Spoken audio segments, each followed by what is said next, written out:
What makes us who we are? Are we born with a fixed identity, stamped with a destiny the moment we enter this world? Or is identity something we construct piece by piece, shaped by the world around us, the obstacles we hit, and the choices we are forced to make? Today, we are looking at the life of someone who had to answer that question firsthand. Through their story, we aren't just looking at one person's biography. We are looking at a mirror of a much larger struggle. A struggle against systemic barriers that attempts to dictate who a person can and cannot become. Malcolm X says to understand any person, his whole life from birth must be reviewed. Looking back at your early life, what is one specific event that you feel fundamentally changed how you see yourself? So I would say the event that changed how I see myself was becoming a parent at the age of 21. Prior to being a parent, I mostly saw myself as just, a young adult trying to figure out my path in life and trying to become a nurse. And I was only responsible for myself, but becoming a responsible person at, a young age, having to be in charge of a whole new individual, I didn't think I was capable of doing that, but having to go through that obviously pushed me in having to grow and mature at a younger age, being a little bit more responsible, caring less about myself and putting somebody else's needs first. So there were a lot of challenges and I had to make some sacrifices, and I would say becoming a parent has changed how I saw myself because I was able to see that I am a responsible person and that I could handle, any difficult situations that might come my way because I have that strength and determination to care for other people in my life. In what ways has your identity, for example, your race, gender, religion, or background, dictated how the world treats you? So I would say when I first came to the U.S. as a teenager, going into high school, and I was fresh off, from the Philippines. Everybody, the expectation was, this girl probably doesn't know how to speak English. She probably, needs to be in an English as a second language class, right? So I was actually put in an English as a second language class. Without the school evaluating my transcripts and what classes I've already taken, they initially just assumed that I needed to be in that class based on where I was from, right? Because I was from a third world country and all that. I did tell them, I've taken so many English classes. That didn't matter. They said, we're going to evaluate your transcript. Wait until that's done. So the first half of the school year, I was in ESL class. And then they finally finished evaluating my transcripts to find out second half of the school year, I was placed in honors English from ESL to honors. So, it's one of those things that's like misjudgment, or, is it just because it's an easy assumption that, this person doesn't know English because they're from another country. So, I would say that was my experience, but lesson learned for them, don't underestimate, right? Hearing them speak about those early years, you can feel the weight of what they were up against. Like so many individuals in marginalized communities, they encountered systemic barriers early on. These weren't just random bad days. There were structural hurdles built into the environment, limitations in resources, societal expectations, and institutions that often overlook individual potential. Have you ever consciously decided to change your identity like Malcolm did in prison, or do you feel like your identity is something that was simply given you by your circumstances?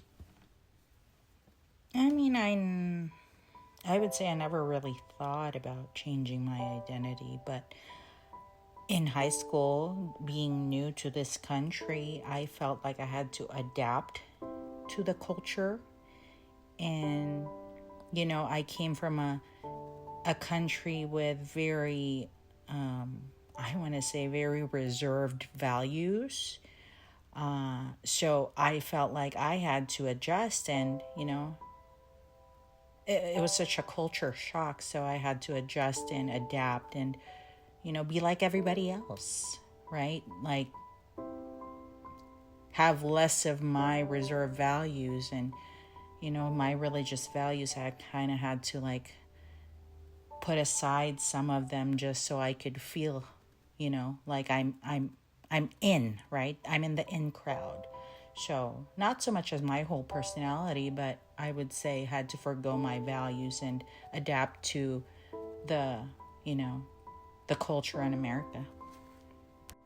It's at this exact intersection where a person hits a wall built by society that their trajectory changes. They face a choice: accept the identity the world tries to force onto them, or fight to find another way out. You don't get freedom peacefully. Freedom is never safeguarded peacefully. Anyone who is depriving you of freedom isn't deserving of a peaceful approach by the ones who are being deprived of their freedom. Listening to her story, it is impossible not to see a direct connection to the journey of Malcolm X. In the autobiography of Malcolm X, we see a man whose life was completely redefined by his experiences. Malcolm wasn't born a revolutionary leader. He was forged by the world he survived. Just like her, Malcolm X ran headfirst into brutal systemic barriers. He faced a racist justice system, a society that limited black ambition, and a period of street life and incarceration. But the turning point for both Malcolm and her comes down to two vital concepts: education and self-discovery. For Malcolm, sitting in a prison cell, copying the dictionary word for word was his awakening. Education gave him the tools to understand the system that oppressed him. It opened the door to a massive intellectual and spiritual transformation. But she experienced a parallel awakening. Do you believe your identity shapes your experiences, or do your experiences shape your identity? Why? I would say my experiences shaped my identity.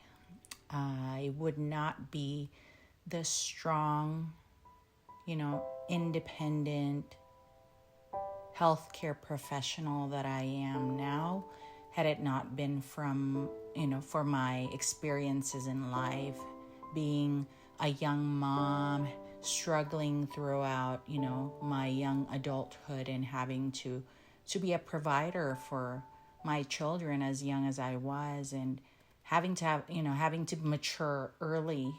Those were critical in building my personality now, who I am now, and sharing those insights to even my own patients, right, who are struggling with their own problems, right. I say I provide more insight too in that sense, and I'm able to help others with whatever they're going through, because my experiences shaped my now identity as an adult.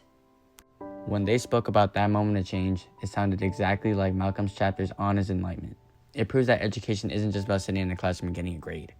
It's a tool for survival.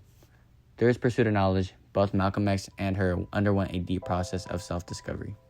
They shed the negative identities imposed on them by an oppressive society and actively chose who they wanted to be. But transformation isn't a single easy event.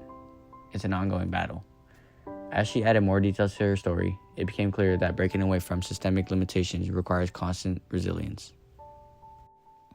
So when I first started my career as a nurse, my, big dream was obviously to help the sick people, right?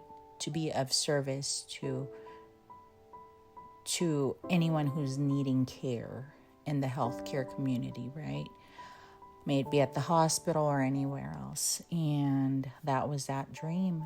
But unfortunately, during COVID, there was a lot of burnout for us nurses, because obviously there was a lot of shortage in staff, and we became out of ratio, meaning we, we weren't caring for our patients as we were supposed to because we were inundated with patients. There wasn't enough staff. So then we had to carry on more workload in the terms of having more patients, which meant that we couldn't give the care that every single patient really and truly deserved, and that didn't sit right with me because I love being able to care for my patients, and that kind of changed it for me. So the trajectory of my career changed, and I went back and went back to school and got my nurse practitioner license because I still wanted to take care of patients. And in this way I could actually make a better impact because I can, as a nurse practitioner, direct the care of the patient and be more involved in how these patients are actually getting the care, and I love it. They reminded me that even after you find your voice, the old barriers don't just disappear. You have to keep pushing against them every single day. This brings us back to the ultimate debate. Does identity shape our experience, or do our experiences shape our identity? Personally, I believe that experience shapes identity. We are not born into a vacuum. The systemic violence, the hardships, and the institutional barriers of our world throws us into a fire. But it is through navigating those heavy experiences, discovering education, and choosing the path of transformation that we forge our true selves. Malcolm X transformed from Malcolm Little to Detroit Red, then to Malcolm X, and finally El Hajj Malik El-Shabazz. He was constantly remade by his experiences. Similarly, she proved that we are not defined by how we start. We are defined by how we react to the world, how we learn, and how we build our own identity out of the struggles we survived.